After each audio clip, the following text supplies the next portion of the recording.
오늘은 사도행전 17장 1절로 9절의 말씀을 함께 보겠습니다. 사도행전 17장은 신약성경 216페이지 216면 사도행전 17장 1절로 9절입니다.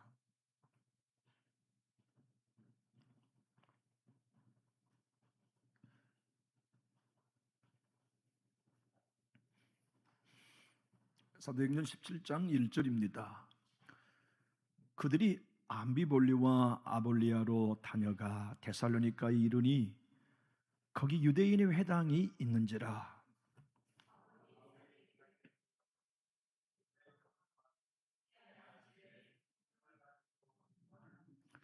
뜻을 풀어 그리스도가 해를 받고 죽은 자 가운데서 다시 살아나야 할 것을 증언하고 이르되 내가 너에게 전한 이 예수가 곧 그리스도라 하니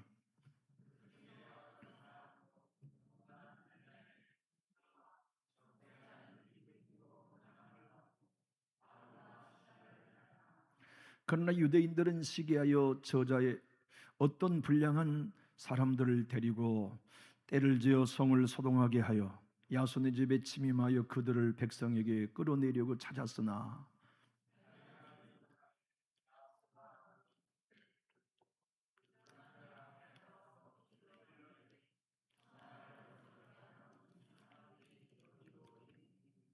야손이 그들을 맞아 들였도다.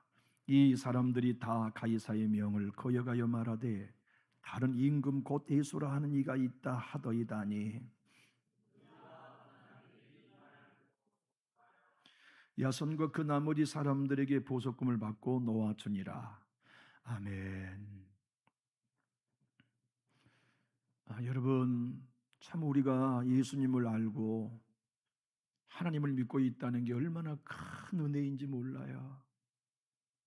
저는 오늘 새벽에도 여러분에게 그런 말씀을 올렸습니다만 이 성경을 가지고 있다는 게 얼마나 큰 축복인지.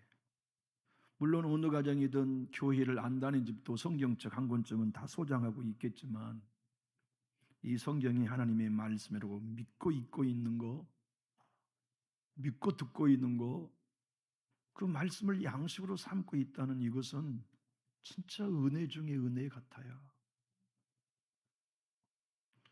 여러분 성경을 읽다가 가슴 뜨거워지잖아요. 성경의 말씀을 강의로 듣다가 가슴 뜨거워짐이 은혜되잖아요. 우리의 마음이 다른 사람보다 선해서가 아니에요. 지혜의 영이 역사하시니까, 계시의 영이 역사하시니까 가슴이 뜨거워지는 거예요.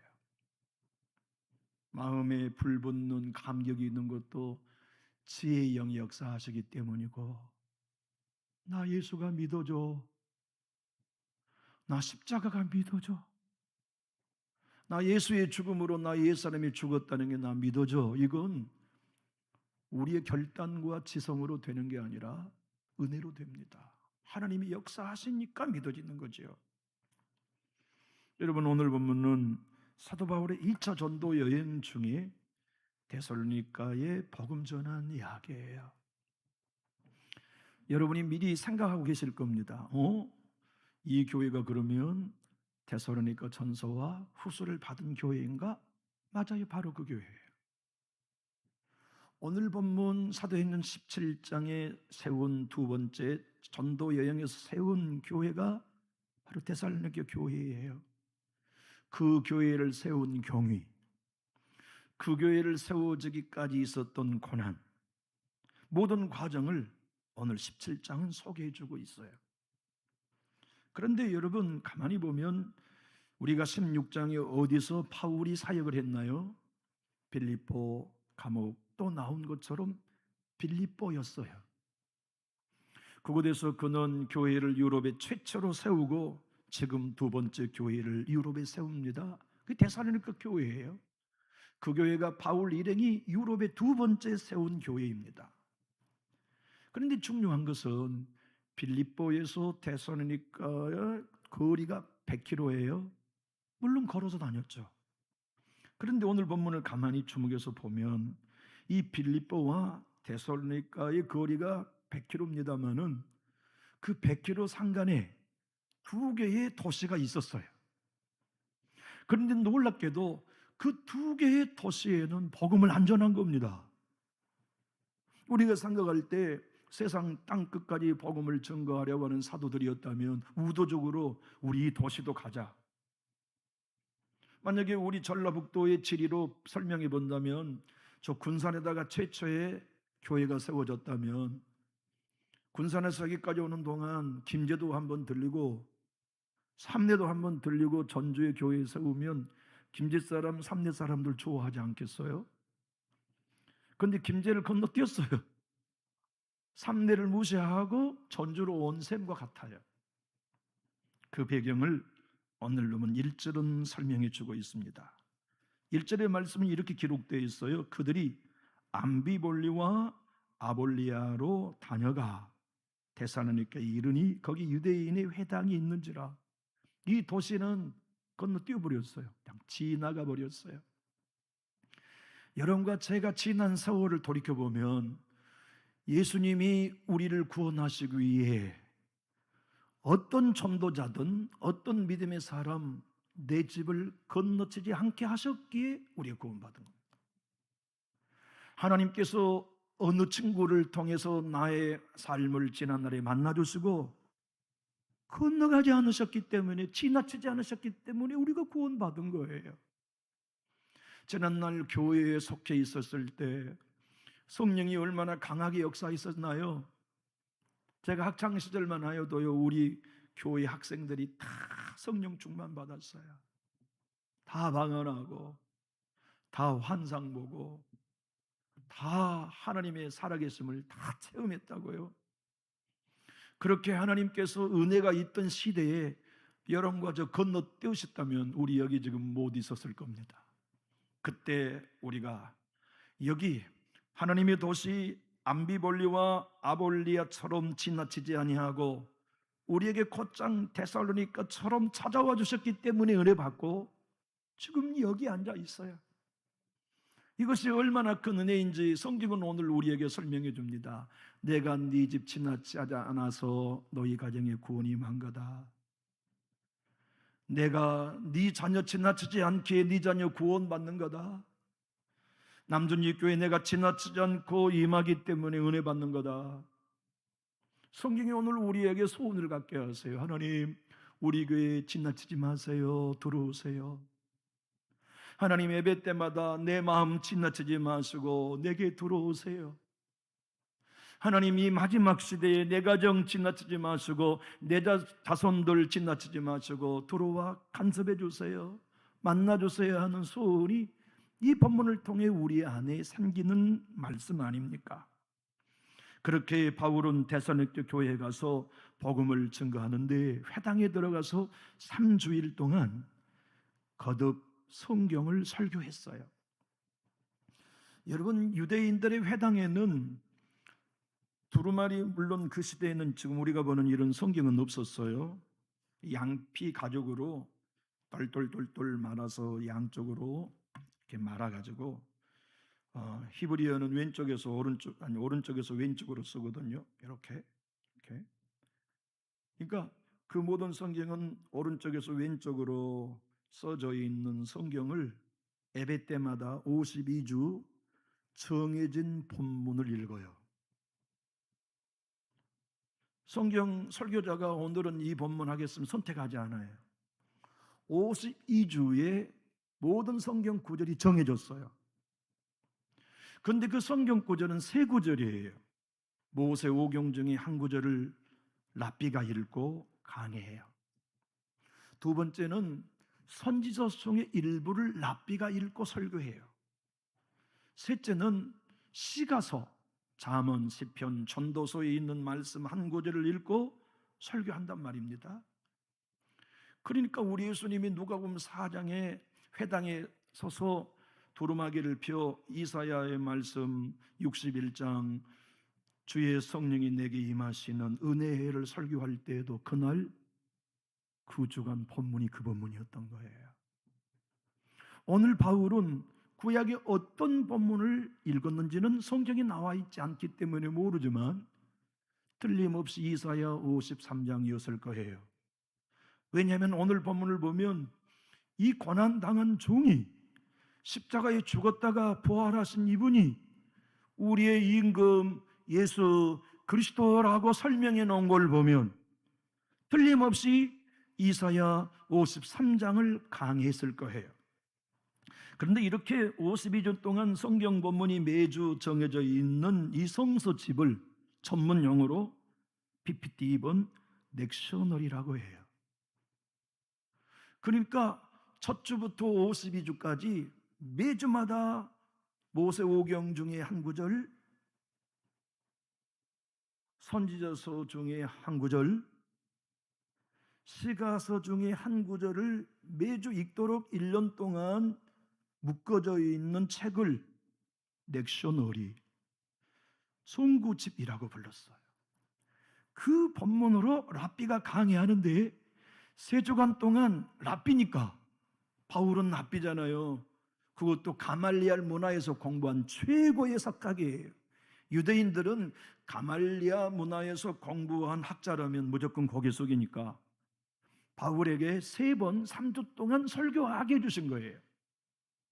그렇게 회당에서 사도 바울이 복음을 전했는데 오늘 성경은 의도적으로 사도 바울이 설교한 사역을 3가지 단어로 설명하고 있어요. 첫 번째는 2절에 나온 강론하여라고 소개합니다. 여러분, 강론이 무엇입니까?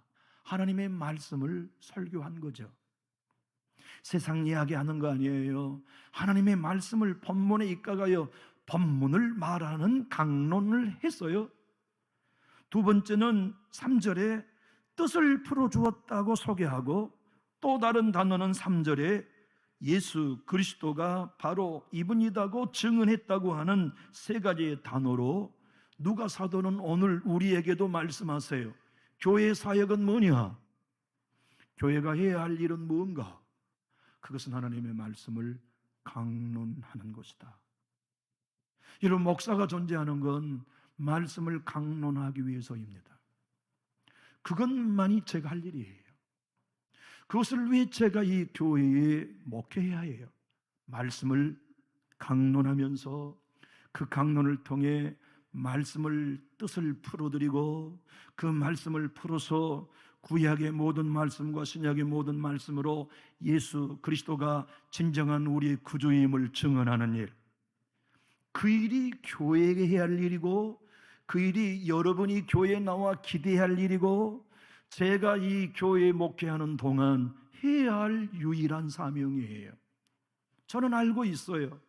제가 담임 목사로서 이 강단을 하나님께 맡은 목회자로서 해야 할 일은 세 일밖에 없어요. 하나님의 말씀을 강단에 설 때마다 강론하는 것, 그리고 신구약의 말씀이 그 강론이라는 수단을 통하여 풀어 뜻을 설명하는 것, 그리고 그 모든 말씀을 통하여 오늘 새벽에 말씀한 것처럼 산을 넘고 강을 건너 개울을 건너서라도 런던으로 가는 길을 안내해 줘야 하는 설교자는 모든 선지기 구조를 통하여 예수 그리스도를 증언하는 일을 해야만 하는데, 누가 사도는 오늘 이 본문을 통하여 이것이 남존유 교회가 해야 할 사명이다, 이것이 성도들이 교회에 나오면서 기대해야 할 교회의 본질이다, 이것이 황 목사가 이 교회에 목회하는 동안 유일하게 실천해야 할 사명이다. 여러분, 마틴 노이스 목사님은 의사였잖아요. 겨우 24살에 전문 외과 박사가 돼서 우리나라 조선시대의 임금을 치른 어이처럼 영국 런던 백킹엄 궁의 왕족을 치료하는 의사가 됐어요. 대학 교수가 24살이 됐어요. 그런데 하나님이 그를 설교자로 부르셨어요. 고민이 많이 됐어요. 2년 동안 고민을 하면서 살이 몇 킬로가 빠졌냐면 13kg가 빠졌어요. 친구들 그리스도인들에게 조언을 구했어요. 친구, 하나님이 나를 설교자로 부르셔. 근데 나 고민이 되네. 내가 의사를 계속해야 할지 의사직을 버리고 설교자로 살아야 할지. 친구들이 조언해요. 자네는 참 어리석네. 그게 왜 고민거리야? 주중에는 의사해. 그리고 주일을 가서 설교해. 그러면 되잖아. 그런데 마틴 논스 목사님은 그런 생각을 그렇게 하지 않았어요.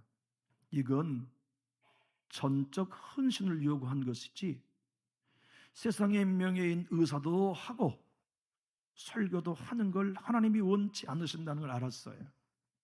그리고 궁극적으로 주님이 주신 지혜로 이렇게 생각했죠. 그래, 맞아. 내가 의사로 살면서 많은 환자들을 치료해주고 보니까 치료해서 회복되면 다 죄지로 가는구나. 그래서 육체의 의사는 병든 자를 치료해서 죄 짓도록 보내는 사람이구나 생각이 든 거예요. 그러면 진정한 영을 치료해서 천국으로 데리고 가는 목사의 일이, 설교의 일이 훨씬 가치 있는 일이구나. 그래서 의사직을 27살에 버리고 샌더필드라고 하는 저 영국의 맨 위쪽에 있는 교회에 부임해요. 근데 그 교회가 탁구장, 당구장, 카페, 배드민턴, 교회 모든 성도가 레크리에이션을 하는 최적의 구조를 만들어놨어요. 부임하여 장로님들을 모시고 이 젊은 의사 목사, 유명한 목사님이 선포합니다. 교회는 레크레이션 하는 곳이 아닙니다. 교회는 탁구 치고 당구 치는 일을 조성해 주는 곳이 아닙니다.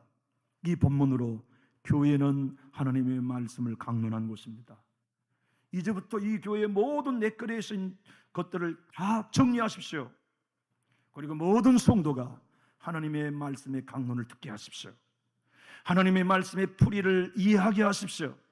그리고 예수 그리스도가 나의 구주요 하나님이신 것을 증언받게 하십시오. 그래서 그분은 오직 예배와 말씀을 전하는 일만 집중했던 거예요. 저는 우리 남존교회가 걸어가야 할 길은 바로 여기 있다고 봐요. 목사도 성도도 주의 교회를 출입하면서 기대하는 게 뭐냐? 하나님의 말씀이 강론된 교회이면 좋겠다. 나는 교회에 나오는 이유가 목사님을 통하여 강론된 하나님의 말씀을 이해하고 예수 그리스도가 나의 구주임이 증언받는 것 하나만이 나는 이 교회를 출입하면서 기대하는 바라고 여러분도 꿈꾸실 수 있다면, 아니 저도 그 일만을 위해 이 교회 강단에 설 수 있다면 우리 교회는 됩니다. 우리 교회는 진짜 세상의 희망이 되는 교회가 될 수 있죠. 여러분 오늘 본문 4절과 9절을 보면 복음은 언제나 상반된 반응을 만들어내임을 알 수 있습니다. 긍정적인 반응과 부정적인 반응. 우리 4절로 9절 한번 읽어봅시다. 시작. 그중 어떤 사람 곧 경건한 헬라인의 큰 무리와 적지 않은 귀부인도 고난을 받고 바알과 실라를 따르나 그러나. 여러분 4절은 복음에 대한 반응이 긍정입니까 부정입니까? 긍정입니다. 은혜 받고 예수님 따르고 복음 증거한 자를 따르는 거죠. 따르나. 5절 그러나 유대인들은 시기하여 저자의 어떤 불량한 길거리에 어떤 불량한 사람들을 데리고 때를 지어 송을 소동하게 하여 야손의 집에 침입하여 그들을 백성에게 끌어내려고 찾았으나 바울과 실라가 그걸 알고 도망갔어요. 발견하지 못함에 야손과 집주인이에요. 몇 형제들을 끌고 읍장들 앞에 가서 소리질러 이르되 천하를 어지럽게 하던 이 사람들이 여기도 이르매 야손이 그들을 맞아 들였도다 고발한 거죠. 이 사람들이 다 가이사의 명을 거여가 말하되 다른 임금 곧 예수라 하는 이가 있다 하더이다. 완전히 모함한 겁니다. 가이사의 명을 어기다니요. 예수 그리스도가 왕이라고 하지만 가이사가 왕이 아니고 예수가 왕이라는 얘기를 한 적이 없어요. 8절 무리와 업장들이 이 말을 듣고 소동하여 야손과 그 나머지 사람들에게 보석금을 받고 놓아주니라.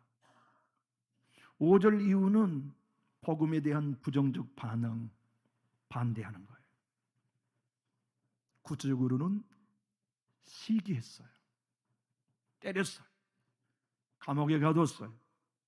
야손은 바울과 실라를 섬기다가 보석금 많은 돈을 희생해야만 했어요. 여러분 이 야손은 오늘 본문에 등장합니다만 사도 바울의 일행을 영접해 준 집주인의 이름이에요. 놀랍게도 야손이라는 이름은요, 치유하다는 뜻이에요. 그는 복음을 듣고 치유받았어요. 정말 우리가 복음을 온전히 긍정적인 반응으로 들으면 우리 영혼 치유돼요. 우리 관계 치유돼요. 우리 찢긴 마음도 치유돼요. 진정 교회가 하나님의 성령 역사를 통해 하나님의 말씀에 강론이 바르게 되어진다면 교회 공동체는 치유받아요. 그게 하나님이 교회를 세우고 우리를 이론 삼으신 이유예요. 교회에 나와 우리가 치료받는다는 거, 영적으로, 심령으로, 영혼으로, 관계로, 물질로, 땅으로 치료받는다는 건 얼마나 귀한 일인가요? 그렇게 하나님이 이 야손을 치유하시고 그를 복음 전도하는 일에 가정을 내놓도록 감동하셨어요. 참 사도행전이나 모든 하나님의 사람들의 사역의 전개를 읽어보면 항상 나오는 특징이 있어요. 하나님의 전도자 사도들이 됐든 우리 예수님이 됐든 엘리야가 됐든 엘리사가 됐든 아브라함이 됐든 누가 됐든 하나님의 명령에 순종하여 길을 떠나면 반드시 누군가는 돕는 자가 생긴다는 거, 반드시 위로자가 생긴다는 거. 빌립보를 갔더니 루디아를 그렇게 만드시고, 데살로니가에 왔더니 야손을 그렇게 사용하셨어요. 우리가 성령의 사람이 맞다면, 우리가 하나님의 사람이 맞다면 우리의 삶은 언제나 누군가의 피난처를 제공하는 삶을 살게 돼요.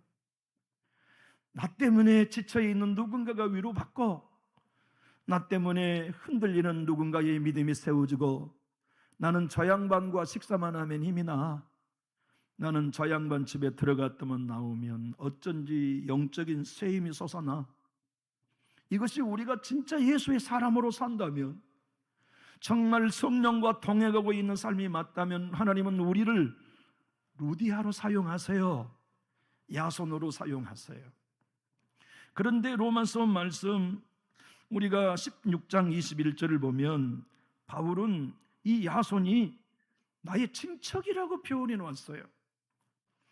자, 한번 로마서 16장 21절 읽어볼까요? 시작. 나의 동역자 디모데와 나의 친척 누게와 야손과 소시바더가 너희에게 문안하느니라. 여기 야손이 나오잖아요. 나의 친척이래요. 객관적으로 어떻게 친척이 되는지는 알 수 없지만 성경이 그렇게 증거하고 있기 때문에 아하, 야손, 치우라는 이름을 가졌던 그 데살로니가 교회를 시작하게 했던 그 야손이라는 사람은 바울 사도와 친척이었구나를 짐작할 뿐이죠. 그런데 여러분, 오늘 본문의 말씀을 보면 경건한 헬라인들의 큰 무리, 많은 사람들이 바울의 복음을 믿었어요. 적지 않는 귀족의 부인, 귀부인들이 고난, 전도, 설교, 강론, 뜻풀이, 증언을 마음으로 받았어요. 그리고 바울과 시라를 따라 예수 믿었는데 문제는 유대인들이 복음을 거부했어요. 그 이유는 시기 때문이라고 기록하고 있어요.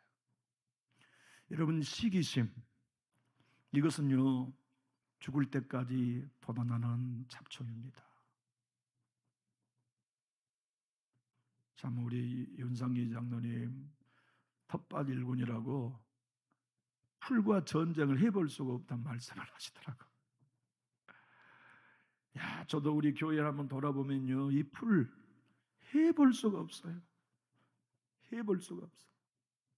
잡초 농부에게는 아무리 싸워도 못 이겨. 시기심은요 목사가 죽을 때까지 올라와요. 성도 여러분도 시기심은 없이 신앙생활을 못합니다.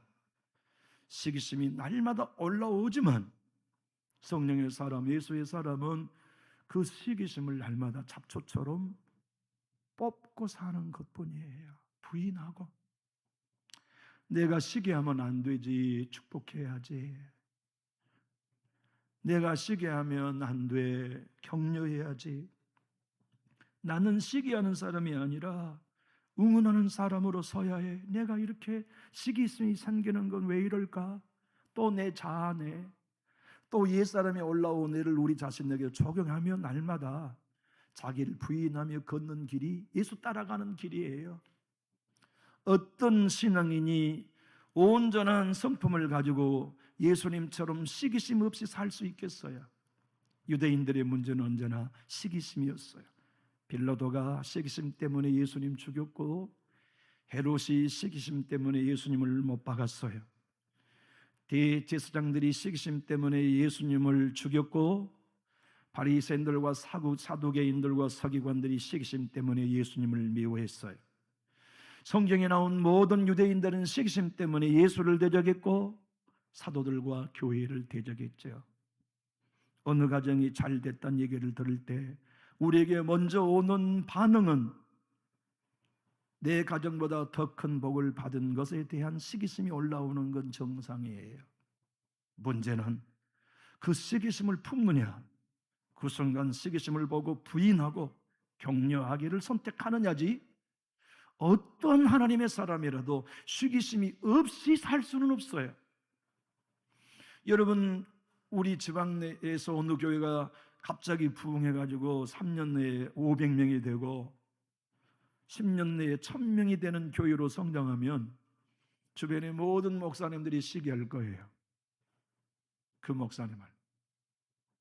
그건 어쩔 수 없어요.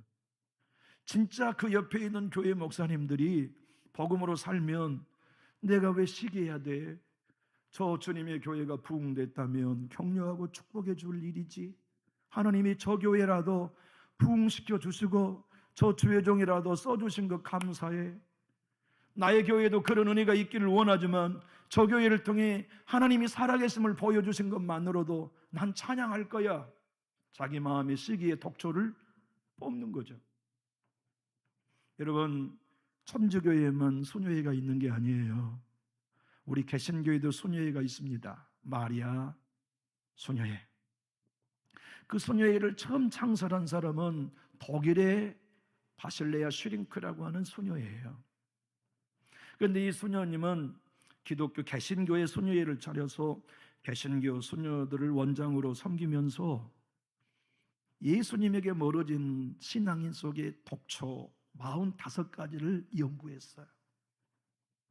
교만, 이기심, 쭉쭉쭉 45가지를 연구하고 수녀님들에게 그 45가지 독초를 날마다 뽑아야 우리 예수님께 멀어지지 않습니다. 그런데 이 독초 마음에 놔두면 자연히 예수께 멀어집니다.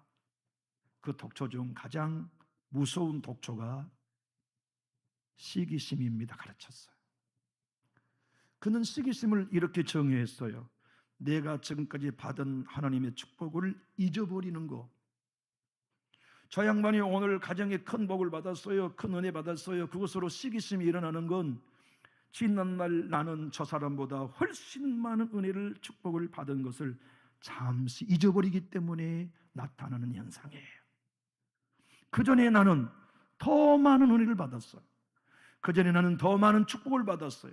그 전에는 더 많은 응답을 받았어요. 그래서 그가 나보다 오늘 더 큰 은혜를 받으면 시기가 아니라, 더 큰 헌신을 하면 시기가 아니라, 더 큰 축복을 받으면 시기가 아니라, 잘하셨습니다.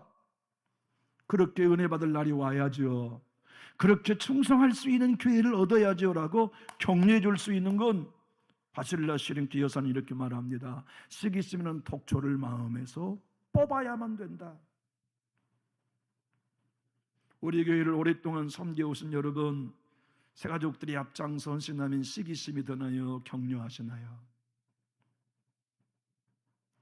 정말 우리 교회 부엌에서 새로운 성도들이 땀 흘려 수고하면 기존의 성도 여러분 시기심이 드나요? 박수 쳐드리고 싶으신가요?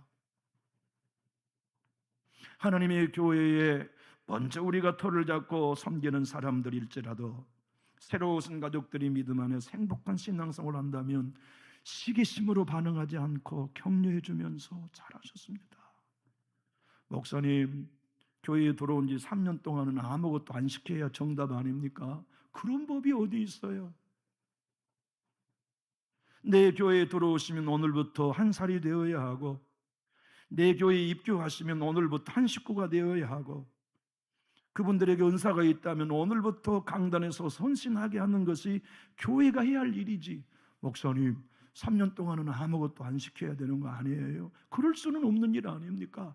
정말 우리가 시기심으로 보지 않고 환영하는 마음, 격려하는 마음, 주님의 말씀에 강론을 받고 말씀의 풀이를 이해하며 예수 그리스도의 십자가의 증언을 나의 것으로 받을 수만 있다면 우리는 격려하는 거죠. 놀랍게도 이 데살로니가 교회는 그 이후에 성장했어요. 얼마나 성장했느냐? 유럽의 모든 교회가 모범으로 삼을 만한 소문난 교회가 됐어요. 데살로니가전서 1장 6절로 8절이 바울 스스로가 그 일을 증거해 주지요. 또 너희는 많은 환난 가운데서 성령의 기쁨으로 말씀을 받아 우리와 주를 본받는 자가 되었으니 그러므로 너희가 마게도냐와 아가야에 있는 모든 믿는 자의 본이 되었느니라. 주의 말씀이 너희에게로부터 마게도냐와 아가야에만 들릴 뿐 아니라 하나님을 향한 너희 믿음의 소문이 각처에 퍼졌으므로 우리는 아무 말도 할 것이 없노라. 얼마나 모범적인 교회가 됐나요?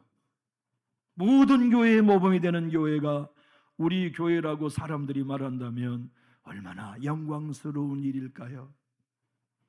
장로님, 권사님, 집사님, 여러분은 나의 믿음의 모델이십니다. 롤 모델이십니다. 나는 장로님 뒷모습만 보고 따라갈게요. 나는 권사님의 뒷모습만 보고 따라갈게요. 내 앞에 예수님 따라가는 모범만 보여주세요. 나 당신 보고 따라가겠습니다라고 인정해 준다면 얼마나 복이 있는 어른입니까? 데살로니가 교회는 그런 교회였어요. 환난이 많아도 이겼어요. 그리고 예수 그리스도가 십자가에 죽으시고 부활하시고 승천하시고 재림하신다는 말씀 하나로 그들 모두는 다시 오실 재림의 주님을 기다리는 재림의 신앙으로 무장했어요. 우리는 데살로니가전서 1장 10절을 이해하고 있죠. 또 죽은 자들 가운데서 다시 살리신 그의 아들이 하늘로부터 강림하실 것을 그들은 믿었기에 날마다 오늘 오시렵니까 주님? 나는 이상한 구름만 떠도 행여나 내 주님이 오실 것을 기다리면서 매일 시기심이 아닌 은혜로 주님이 재림하시면 곧바로 만날 준비를 하는 신자들이었기에 그들은 모범적인 삶을 산 겁니다. 모든 사람들에게 칭찬받는 신앙의 길을 걸어간 거죠. 물론 항상 어둠의 영은 은혜가 있는 것에 잘못된 길로 안대하는 유혹도 하지요. 데살로니가 교회는 주님의 재림이라는 신앙을 잘못 해석해서 일도 안 하고 출근도 안 하고 학교도 안 가는 잘못된 재림 신앙을 갖는 이들이 있었어요. 그래서 데살로니가 3장 10절은 바울이 이렇게 그들을 알고 꾸짖었죠. 우리가 너희와 함께 있을 때에 너희에게 명령하기를 누구든지 일하기 싫어하거든 먹지도 말게 하라. 왜? 재림 신앙을 기다린다고 하면서 일도 안 해요. 내 주님 언제 오실지 모른다고. 농사도 안 지어요. 학교도 안 가요. 직장도 안 가요. 잘못된 재림 신앙에 물든 거죠. 그런 그들을 향하여 사도 바울은 변함없이 주의 복음을 증거하며 은혜 나누며 당부한 게 오늘 또 이것입니다. 성경의 복음으로 이해하고 시기심을 이기며 신앙해라. 여러분, 하나님의 사람들이 끝까지 이겨야 될 건 시기심입니다. 교회를 섬기면서 생기는 시기심, 우리 내 안에 직시하고 고놈을 날마다 못 받고 그 시기심을 뽑아내서 은혜에 반응하는 길을 연습할 줄 아는 것이 날마다 자기 십자가를 지고 자기를 부인하는 진정한 제자의 길입니다. 여러분, 시기심 때문에 무디 목사님은 늘 공격받았어요. 사실 학교를 다녀본 적이 없는 무디 목사님이었기 때문에 무디 목사님을 시기한 사람들은 무식쟁이 그렇게 늘 비방했어요. 어쩔 수 없었어요. 죽을 때까지 그건 감수해야 할 일이었으니까. 실제로 학교를 다닌 적이 없었으니까. 근데 무디 목사님이 교회가 1000명, 10,000명으로 성장하니까 주변에 성장하지 않는 교회 목사님들이 시기했어요. 그리고 괴롭혔어요. 어떻게 괴롭혔냐? 강단이 오르기 전에 쪽지로 강단에다가 미리 써놔요. 목사님 속상하게. 어느 날이었어요. 목사님이 강단에 올라오니까 쪽지 하나가 있어요. 당신은 바보라고 써놓은 거예요. 여러분, 그 목사님은 시기심 때문에 그런 거예요. 나는 당신보다 훨씬 좋은 명문대 나왔고, 나는 당신보다 훨씬 좋은 귀족 출신이고, 당신은 천면에다가 학교도 제대로 나오지 못한 사람이 이렇게 교회가 성장하니까 시기심 때문에 당신은 바보하고 써놓은 거예요. 무디는 알았어요. 이것을 극복하는 게 믿음이라는 것을, 이 시기심을 극복하고 비난을 이기는 것이 믿음이라는 것을. 그래서 그걸 읽고 이렇게 무디 목사님이 써놓았어요. 우리 한번 읽어봅시다. 누가 저에게 쪽지를 남겼는데 내용은 없고 자기 이름만 적었네요. 그 사람이 바보지 내가 바보 아닙니다. 이 얘기 얼마나 위트에 있는 얘기입니까? 그는 알잖아요. 누군지는 몰라도 본인은 알잖아요. 무디가 네가 바보지 내가 바보냐 이렇게 얘기합니다. 이게 진짜 하나님의 사람들이 갖는 여유죠. 종교개혁자 마르틴 루터는 끊임없이 우리를 공격하는 사람들에게 반응하면, 시기심에 반응하면 어느 순간 나도 그 사람처럼 악인이 되어 있다. 그러니까 어떤 시기를 받아도 반응하지 마라. 그래서 루터 목사님은 이런 글을 남겼죠. 크게 한번 읽어볼까요? 온수로 하여금 당신을 악인으로 만들지 못하게 하라. 착했어요. 좋은 신자였어요. 근데 계속 비난받으면 악해져 버립니다. 계속 모함을 당하면 악해져요. 마르틴 루터는 그걸 알았습니다. 내가 날마다 내 마음을 정돈하지 않으면 끊임없이 받는 이 비난으로 인하여 내가 악인이 되고 만다는 것을.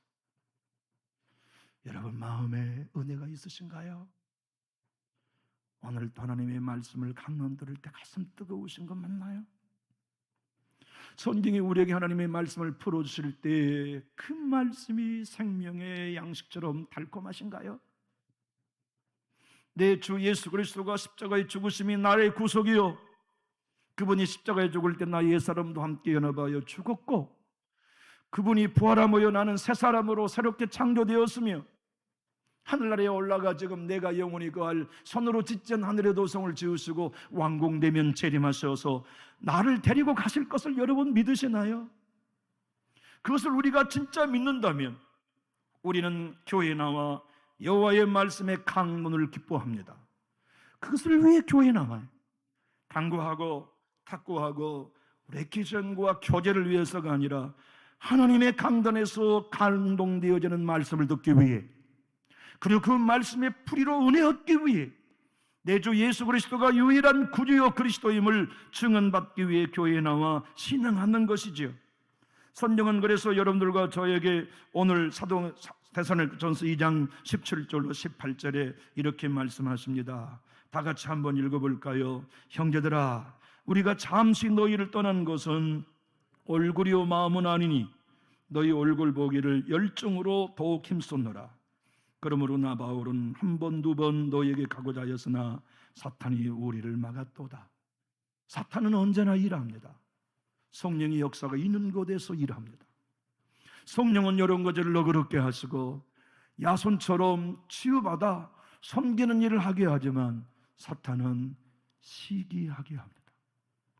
오늘 주님이 여러분과 저에게 들려주시는 말씀 그대로 우리 시기심을 십자가에 못 박고 날마다 하나님의 나라를 사모하며 강론에 가슴 뜨거워진 신자로 삽시다.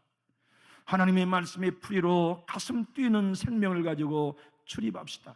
내 주님이 그리스도라는 사실을 증언하며 우리 갈라디아 2장 19절 21절을 베드로서와 함께 읽고 마칠까요? 갈라디아 5장 19절로 21절 한번 읽어봅시다. 시작.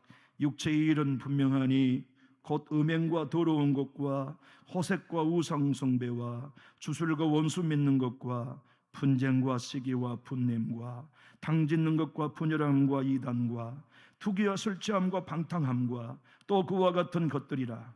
전에 너희에게 경계한 것 같이 경계하노니 이런 일을 하는 자들은 하나님의 나라를 유업으로 받지 못할 것이요, 시기심은 하나님의 나라를 유업으로 받지 못하게 하는 독초입니다. 베드로 사도가 베드로전서 2장 1절로 2절에 한 말씀 우리 마지막으로 읽어봅시다.